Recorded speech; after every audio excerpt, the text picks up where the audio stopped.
Bonjour, BI 365, la business intelligence pour tous. Donc là, nous allons être dans la troisième vidéo de la série Power BI, la business intelligence libre service de Microsoft, la suite de Microsoft.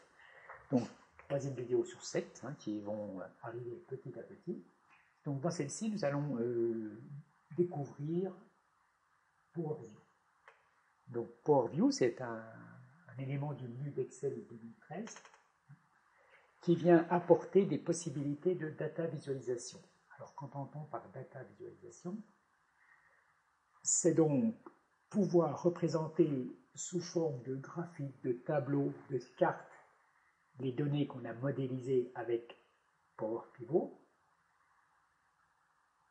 et de permettre une interactivité entre tous ces éléments. Donc c'est là que ça se différencie des graphiques, on va dire, classiques d'Excel. C'est que là, on a une dimension dynamique et interactive. Donc, plutôt qu'un long discours, on va passer dans la partie concrète et vous comprendrez bien mieux, je l'espère, l'intérêt et les apports de Power View. Comment ça fonctionne? Donc là, dans Excel, j'ai cliqué sur Insertion Power View et j'arrive dans cette rivière. Et à partir de maintenant, je vais pouvoir glisser des éléments d'analyse qui proviennent des différentes tables de mon modèle Power Pivot.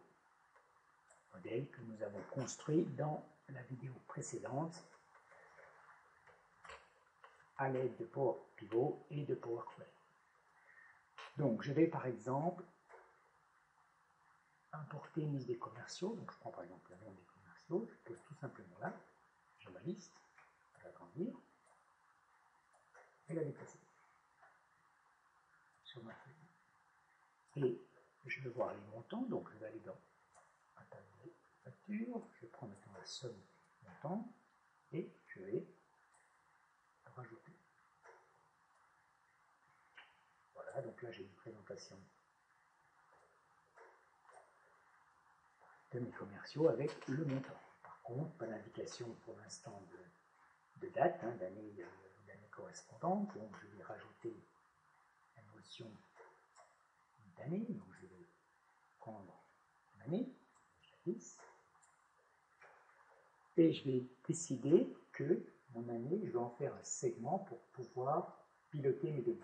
Donc dans ce cas-là, je vais dans conception, segment, et les petites cases qui sont apparues qui me permettent maintenant, par exemple, de sélectionner l'année 2009 et d'avoir les chiffres de l'année 2009.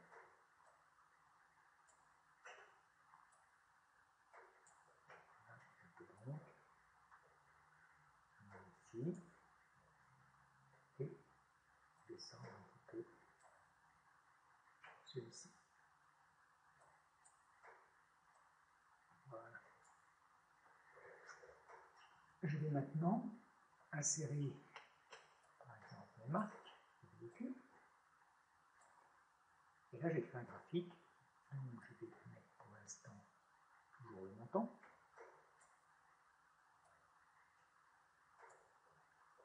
Voilà.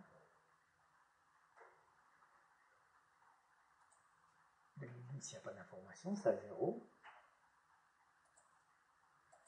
Et si je sélectionne 2008, j'ai bien l'information qui est pilotée par mon segment.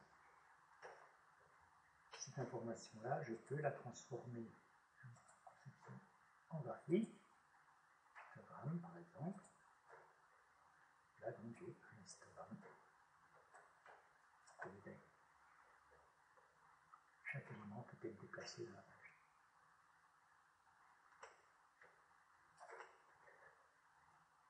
Je peux aussi ajouter des éléments sous forme de carte, donc je vais faire insertion. D'abord, je ferai une présentation par concession pour les comptes. Concession. Je vais dire que je vais en faire une carte. vais prendre la possession, c'est pas la couleur, mais c'est l'emplacement, quel guide, c'est-à-dire où sont, voilà déjà un petit peu le point géographique. Est-ce que je veux analyser ici à l'intérieur, par exemple, par marque? Donc, sur couleur, je vais mettre la marque. Puis la valeur proprement analysée, ben c'est toujours mon montant. Donc je prends mon montant et je le mets dans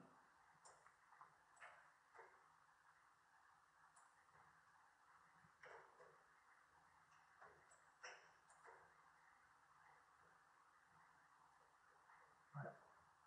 Donc si je zoome, celui-là, on va le placer un peu plus bas. Là, lire. Un peu plus haut.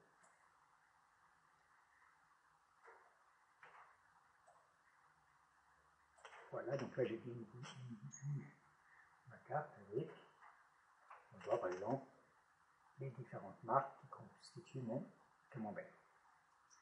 Donc, quand on parle de data visualisation, c'est aussi l'aspect interactivité, c'est-à-dire que si je clique sur Alfa Romeo, vous voyez que là, il ne me reste plus que l'Alfa Romeo, et qu'ici, les données présentes sont les données d'Alfa Romeo. Si je clique sur BMW, j'ai les données de BMW. Si je clique sur 2008, toutes les données sont réactualisées pour tenir compte de l'année 2008. Donc, comme ça, on peut affiner, en cliquant, si je veux Peugeot, je vois Peugeot. Donc, je peux comme ça, donc si je ramène par exemple un élément sur le produit véhicule, qui est par exemple le modèle, pourquoi je peux laisser le modèle ici. Non, le modèle c'est pas forcément. Voilà. Là, je vais le supprimer. Voilà, donc là on voit par exemple que j'ai importé des modèles, et comme j'ai Peugeot de sélectionner, eh ben, j'ai que des modèles de chez Peugeot. Ce qui m'intéresse là, c'est pareil de mettre le montant pour voir chaque fois les ventes réalisées par modèle. Voilà. Donc là, si je veux Lancia, j'ai le modèle vendu chez Lancia, quelle valeur et qui l'a vendu. Voilà, Fiat 500, les mots qui sont vendus par qui. Donc, voilà pour une présentation déjà des différents composants, donc graphiques, cartes, tableau, table. L'interactivité, on l'a vu. Donc, ce qui est intéressant, si à tout moment je peux éventuellement zoomer sur un élément pour qu'il passe plein écran. Donc, ce qui fait que si j'ai une synthèse au départ, je peux passer en plein écran pour avoir une meilleure visualisation. Je peux aussi à tout moment éventuellement filtrer les données. Par exemple, donc soit sur le nom, comme ça, là je force le filtre, mais aussi, par exemple sur le montant, je peux par exemple au niveau du montant utiliser donc pour les données numériques la barre et limiter les données graphiquement. Si je vais parce que ça, j'ai plus grand monde puisque je vais être en dehors des bornes. Je peux aussi, lorsque des fois comme là, les données sont très basses, la sélection par la barre n'est pas forcément la plus adaptée. En cliquant ici, sur le mode de filtre avancé, je peux aussi avoir des conditions, par exemple tout ce qui est supérieur, on va mettre inférieur, par exemple, à 25 000, pour voir si et je fais appliquer le filtre, et je vois ici des commerciaux chez Fiat qui ont réalisé un chiffre d'affaires inférieur à 25 000. Chez Lancia, il y en a un peu plus. Chez MWB, il y en a deux. Donc voilà, donc aussi les possibilités, donc à tout moment, de rajouter des filtres au niveau des différents éléments constitutifs de PowerView. Les écrans PowerView ont aussi l'avantage de pouvoir être visualisés facilement dans un navigateur. Pour cela, il suffit de publier le tableau soit sous SharePoint,